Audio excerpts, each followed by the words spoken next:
Hey guys, അപ്പം ഞാൻ ഇന്ന് വന്നിട്ടുള്ളത് വളരെ പ്രധാനപ്പെട്ട ഒരു കാര്യം പറയാനാണ്. അതായത് ഗൈസ്, നമ്മുടെ സ്ഥലം എന്ന് പറയുന്നത് വനത്തോട് ചേർന്നുള്ള പ്രദേശമാണ്. അപ്പോൾ ഇവിടെ ആനശല്യം, കാട്ടുപന്നിയുടെ ശല്യം, ഇതൊക്കെ ഭയങ്കര രൂക്ഷമാണ്. ഇപ്പോൾ പറഞ്ഞാൽ പുലിയുടെ ശല്യം ഭയങ്കര രൂക്ഷമാണ് ഗൈസ്.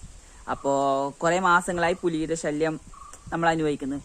പക്ഷേ എല്ലാവരും കണ്ടു എന്ന് പറയുന്നതേ ഉള്ളൂ. പക്ഷേ ആരെയും വീഡിയോ ഒന്നും എടുത്തിട്ട് കണ്ടിട്ടാ. ഇപ്പോൾ മിനിയാന്നൊരു വീഡിയോ കിട്ടി ഗൈസ്. അപ്പോൾ നിങ്ങൾ ആ വീഡിയോ കണ്ടിട്ടോ.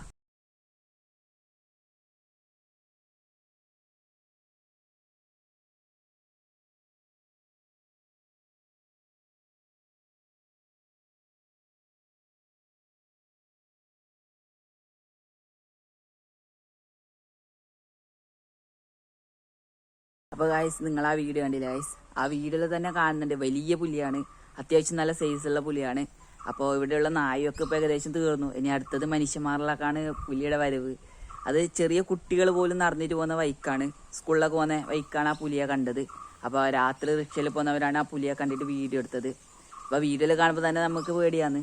അപ്പോൾ ഈ വീഡിയോ ഇട്ടിട്ട് എന്ത് കാര്യം എന്ന് വെച്ചാൽ, ആരെങ്കിലും കാണുന്നുണ്ടെങ്കിൽ എങ്ങനെയെങ്കിലും ഷെയർ ആക്കിയിട്ട് നമ്മുടെ നാട്ടിൽ നിന്ന് ഇതിനെ ഒഴിപ്പിക്കുക, അത്രേ പറയാനുള്ളൂ. അപ്പോൾ നമ്മളിപ്പോൾ ഇവിടെ പേടിച്ചിട്ടാണ് ഇതിലൂടെയൊക്കെ പോകുന്നത്. ഇപ്പോൾ എന്തെങ്കിലും പണിയൊക്കെ ഉണ്ടെങ്കിൽ രാത്രിക്കാണ് നമ്മൾ വരുന്നത്. അപ്പോൾ രാത്രിക്ക് നമ്മൾ പേടിച്ചുകൊണ്ടാണ് വരുന്നത്. നമുക്കിപ്പോൾ ശരിക്കും പറഞ്ഞാൽ ഒരു 8 മണി കഴിഞ്ഞാൽ വീട്ടിൽ നിന്ന് പുറത്ത് ചെയ്യാൻ പറ്റാത്ത അവസ്ഥയാണ്. 8 മണി തന്നെ ആണെന്നില്ല, ഒരു 7 മണി കഴിഞ്ഞാൽ വീട്ടിൽ നിന്ന് പുറത്ത് ചെയ്യാൻ പറ്റാത്ത അവസ്ഥയാണ്. അപ്പോൾ എൻ്റെ വീട്ടിന് ഏകദേശം ഒരു 200 മീറ്റർ അപ്പുറത്തു നിന്നാണ് ആ വീഡിയോ കിട്ടിയത്. അപ്പോൾ ഇതാരെങ്കിലും കാണുന്നുണ്ടെങ്കിൽ എങ്ങനെയെങ്കിലും ഷെയർ ആക്കിയിട്ട് അതിനെ ഒഴിപ്പിക്കാമെന്ന് മാത്രമേ പറയാനുള്ളൂ ഗൈസ്.